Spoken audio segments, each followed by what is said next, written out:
Hi, Stephen. I'll be one moment.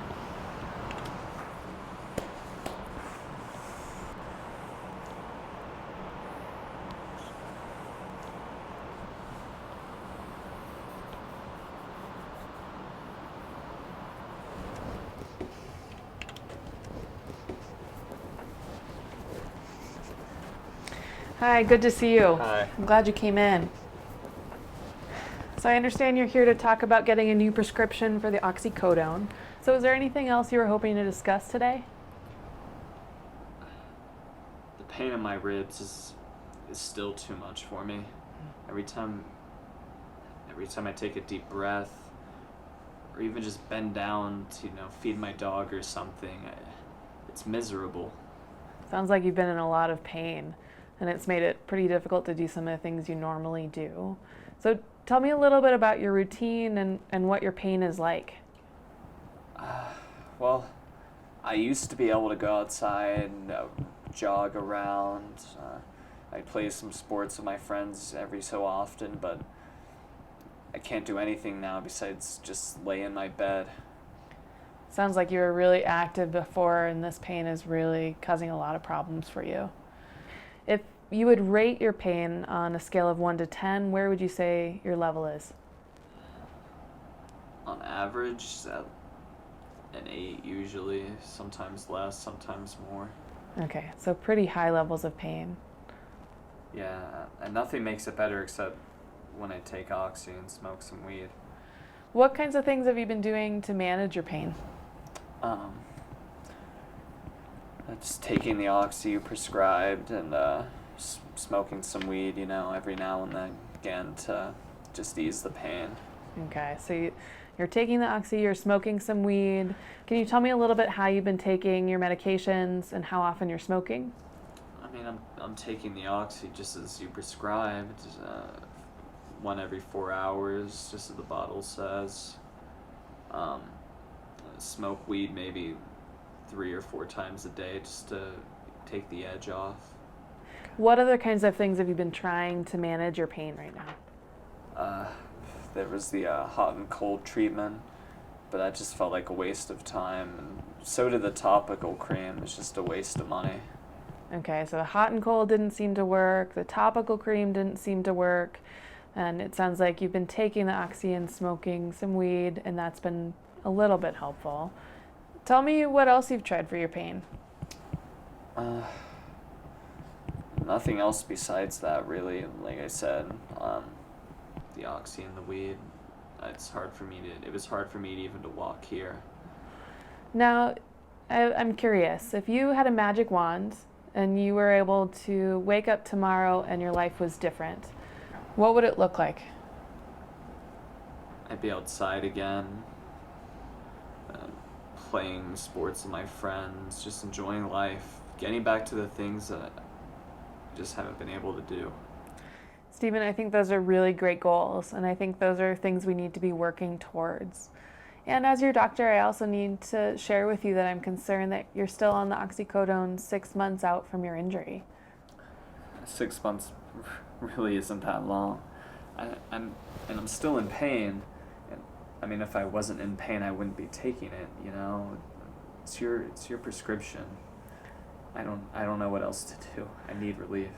Well, I'm not trying to push you, but I do think it's important for us to think about pain management that is not going to cause you more problems and is going to allow you to get you back to the lifestyle that you really want to be living.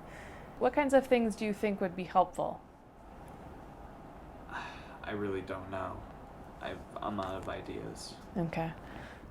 It's not my fault I'm in this much pain. You should have known if I was going to get addicted.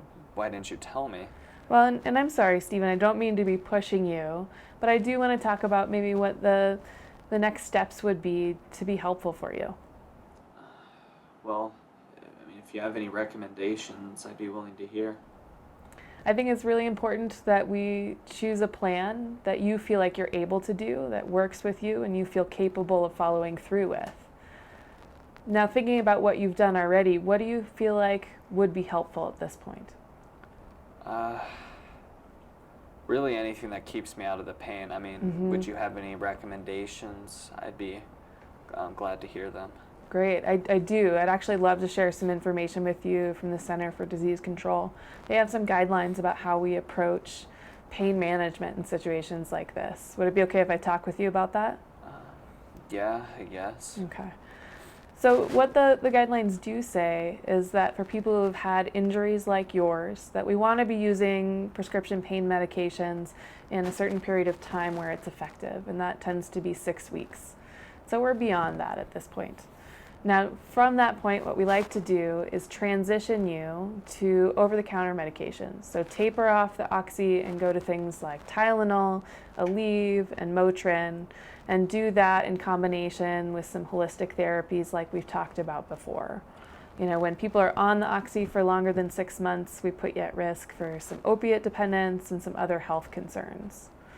So I think that what would make sense at this point is to think about transitioning you off of the oxy onto one of these over-the-counter medications and using some of these other techniques to help you manage the pain.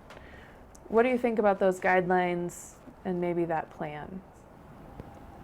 I could agree with them. It's just those holistic therapies you talked about require a lot of movement. And without that pain relief, I don't know how I would get through it. Yeah, I hear that. It's scary to maybe do anything that might increase your pain. That makes a lot of sense. And I'm not opposed to prescribing you some other medications for pain. But as your medical provider, I also have to say that I don't think smoking marijuana is the best means to manage your pain right now. And I'm wondering what you think about making some of these changes. Yeah, I'd be willing to try anything to get rid of this pain, and if you really think that's the best option, then I will listen to you. I do, and I think we need to think about what you're willing to do, what you're able to do, and what you feel like you can do most consistently. So it sounds like at this point we're thinking about tapering off the oxy, getting you onto something like Tylenol, and doing some exercise that you feel like you can do. How do you feel about this plan? I'd be willing to try the holistic exercises you were talking about, and taking Tylenol. But if I'm in pain, then I'm going to call you. Absolutely, and I want you to call me. And I think it actually makes sense for us to set a time within the next week for us to talk, maybe do a phone check-in and see how you're doing, and even if you're not doing any better. And then we can take it from there and see what changes we need to make to the plan. All right. Great. Well, I have to say I'm really glad that you came in, and I think it's very courageous to take the step and facing some of this pain as well to get you back to the life that you really want to be living right now. Awesome. So I thank you for coming in, and I'll talk with you next week. Thank you.